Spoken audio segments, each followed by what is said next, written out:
Welcome into the Commanders Report. I'm your host, Jack Sperry, and today I'm going to be breaking down my Commanders free agency grades of all the trades and all the signings the Washington Commanders have made so far during the 2025 NFL offseason. Before we get into my grades and breaking down all the moves that have happened here over the last 24 hours and beyond, make sure you guys click that subscribe button because when breaking news hits, we're going to have you covered with a video, whether it's me, whether it's Joey Peterson. Joey's done a great job with our breaking news coverage so far this week during NFL free agency. Make sure you guys click that subscribe button. And then even if Joey's doing breaking news, I will always get back on this show to let you guys know my thoughts on every single move that happens all throughout NFL free agency. So we'll just go through a quick rundown of all the big players and all the big signings that the Commanders have had. Deebo Samuel, they ended up trading for him. Zane Gonzalez, they brought back. They also brought back Bobby Wagner and Zach Ertz before NFL free agency even began. Then they brought back John Bates on a 3-year deal. Tress Way, the punter, is back. Then they the first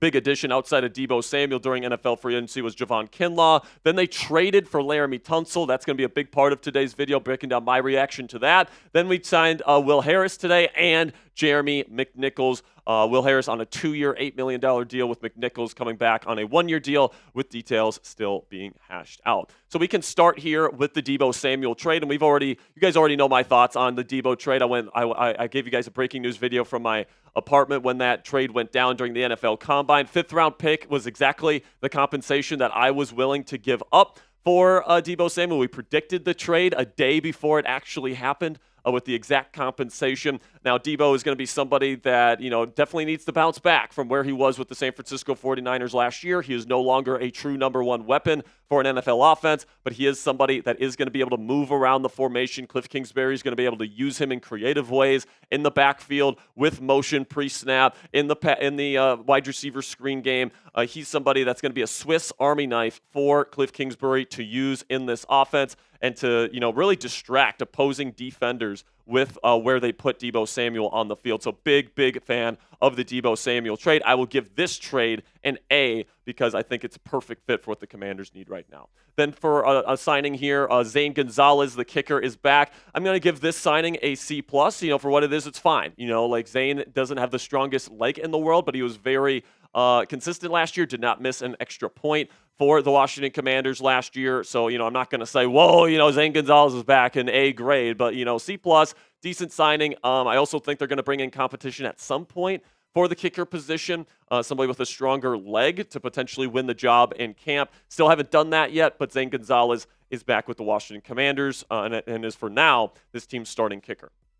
Another guy they brought back was Bobby Wagner. We also gave you guys a breaking news video when we re-signed Bobby. Second team All-Pro player, was the leader of this defense, the green dot, great blitzer, great run defender, great tackler, probably the most sure tackler in the National Football League over the last decade. 132 tackles just last year with 10 tackles for loss and 2 sacks. They do like to blitz him quite a bit. He's still, he's not the best pass coverage player in the world, but the Washington Commanders don't really ask him to do that all that much. So, Bobby is certainly somebody that I'm glad is back. He is a big-time culture leader here with this locker room, led by Dan Quinn, and Dan Quinn trusts him to be the leader of that defensive unit. So I'm glad he is back. I will give this one an A- because I think that he is a presence in the locker room you just don't want to give up. And then speaking of veteran leadership here, Zach Ertz is also back on a 1-year, $6.25 million deal. I think Zach is pretty much Jayden Daniels' binky, man. He's got great chemistry with Jayden.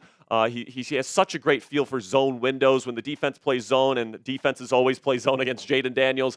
Zach Ertz is a master at finding those open windows and those open slots within those zones. And you could see last year, the 66 catches that he had was more than in any season since 2021. And, he almost averaged a first down per catch, which he hadn't done since his 2021 season as well. So big bounce back season for Zach Ertz. I expect him to be maintaining that production if he's going to be brought back here on this new contract. I guess we'll see if he's able to keep his legs and keep that production in 2025. But then they weren't done at the tight end position. They locked up the rest of the tight end position here with John Bates. The blocking tight end is going to be back here on a 3-year deal. I'm still interested to see what the details are on John Bates' deal, but he drafted Ben Sinnott last year. who's going to be kind of your long-term answer at the position. But with Zach Ertz, still playing high-level football, they decided to bring him back. They decided to bring John Bates back, who is a really good backup option, a good blocking tight end, all that stuff. So for this one, I'll give this one a C+ as well. Good player. Good to have him back here on the Commanders. Then Tress Way also gets re-signed 1 year, $2.87 million.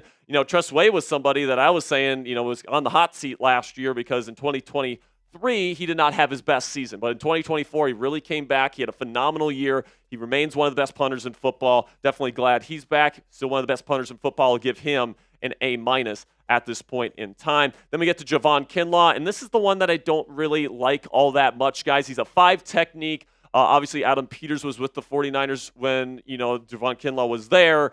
But 3 years, $45 million for somebody that has just not been very productive. He's dealt with some injury stuff, $30 million guaranteed. I mean, this felt like a reach to me, if I'm being completely honest with you, ladies and gentlemen. And I do think he's going to get quite a bit of time in the Commanders' starting defensive line alongside Daron Payne and, of course, Johnny Newton. But, I felt like there's probably better players at this position that you could have gone out and get.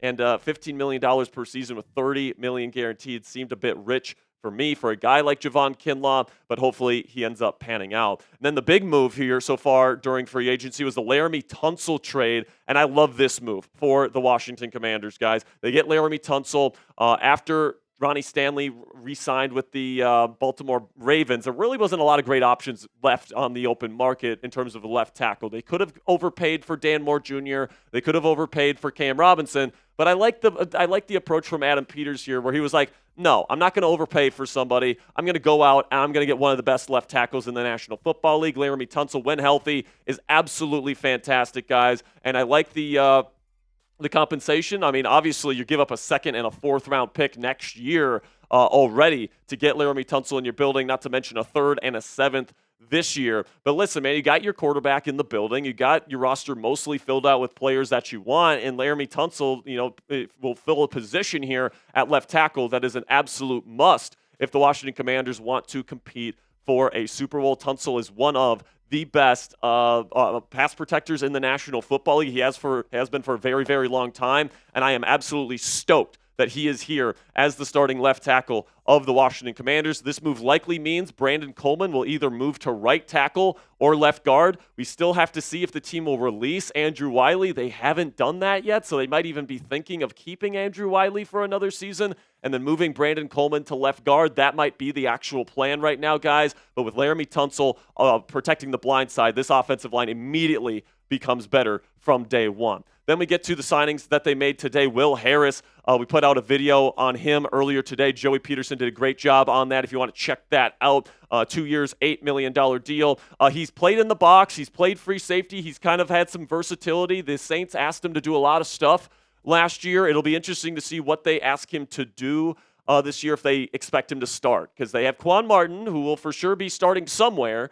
The question is, will Washington potentially take a safety early to take Jeremy Chinn's role after he ended up going to the Las Vegas Raiders? I was really hoping the Commanders were going to bring back Jeremy Chinn, which was a big bummer because he ended up going to the Raiders for a pretty big contract. And, it's well-deserved. Jeremy's a hell of a talent. But, right now, that strong safety role is a very important role in Dan Quinn and Joe Witt Jr.'s defense. If you don't fill it properly with the right replacement, that's going to be something that could be even worse about the Commanders' defense in 2025 compared to 2024. So hopefully Will Harris is up for the job. Then Jeremy McNichols is back, and it certainly seems like this team likes their current running back room. They like Brian Robinson Jr., they like Austin Eckler for at least another season, and they brought back Chris Rodriguez Jr. as well. So they brought back all 4 of their running backs that were on this team last year. So if you're hoping that this team is going to spend a draft pick on a running back, I honestly don't think that is something that you're going to see from the Washington Commanders this year. Jeremy McNichols had a pretty decent season last year as a depth running back, 55 carries with 261 total yards and 4 touchdowns.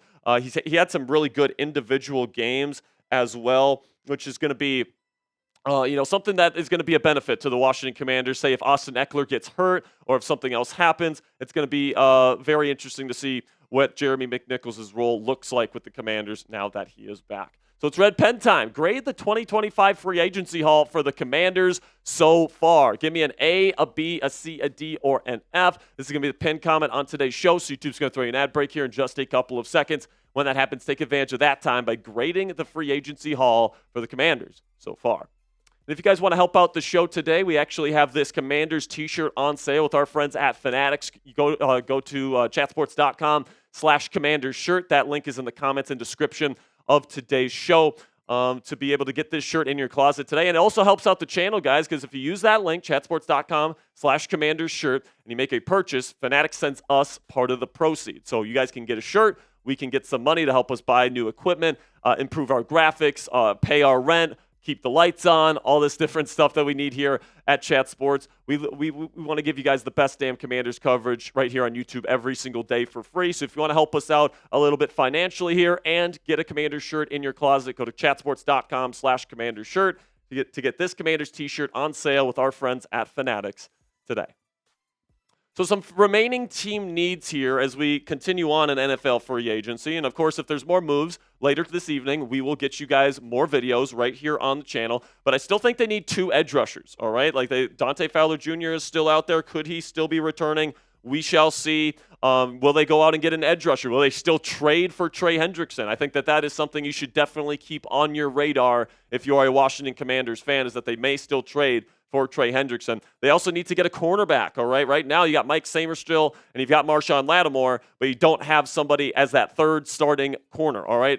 Whether you get an outside guy, whether you get a slot guy, to me, it doesn't really matter. You got to address that position at some point this offseason. You also need some more wide receiver help. Right now, your 3 wide receiver trio is Terry McLaurin, Deebo Samuel, and Luke McCaffrey. I think you want to get a little bit more help at wide receiver before the season begins. You could potentially get a safety if Mr. Will Harris isn't expected to be like a full-time starter. You know, you want to get a bigger kind of athletic, strong safety. Keep your eye on Nick Emanwari, South Carolina draft prospect in round 1 potentially to replace Jeremy Chinn's spot as the strong safety in this defense. Right tackle potentially. Like, do they still potentially want to replace Andrew Wiley? Are they going to cut him? It's going to be interesting to see what they do at that position. And, of course, they still need to get a backup quarterback. Marcus Mariota is still available, probably looking for starting work. If he doesn't get there, or if he doesn't get any, I think that he's going to be able to come back to the Washington Commanders. So make sure, I think right now the Commanders are in a pretty decent spot, but they still got a lot of work to do. All right, like I was pretty disappointed Jeremy Chinn wasn't brought back. I was happy about the Laremy Tunsil deal. You gave up a lot to get him, but it was a move worth making. I would also watch out for Trey Hendrickson to potentially be traded to the Commanders as well. I think that's a move that could definitely take this defense to the next level. But there are some spots that still need to be filled, whether in NFL free agency or in the draft. So keep your eyes peeled here for more Commanders moves. I do think they're going to sign some sort of veteran at the cornerback position at some point here, potentially another safety. We'll see what happens here, guys. But no matter what happens, we'll have you guys covered. So shout out your guys down there in the comments section. Name someone the Washington Commanders should sign next. Could be a corner, could be a safety, could be any other position that you could think of. It could be an edge rusher. Let me know what you guys think down there in the comments section. And make sure you click that subscribe button if you haven't already, because if there's breaking news tonight, we will have a video for you guys, whether it's me, whether it's Joey Peterson. We will make sure to get you guys the best damn Commanders coverage money can buy during NFL free agency for free right here on YouTube. So click that subscribe button right now.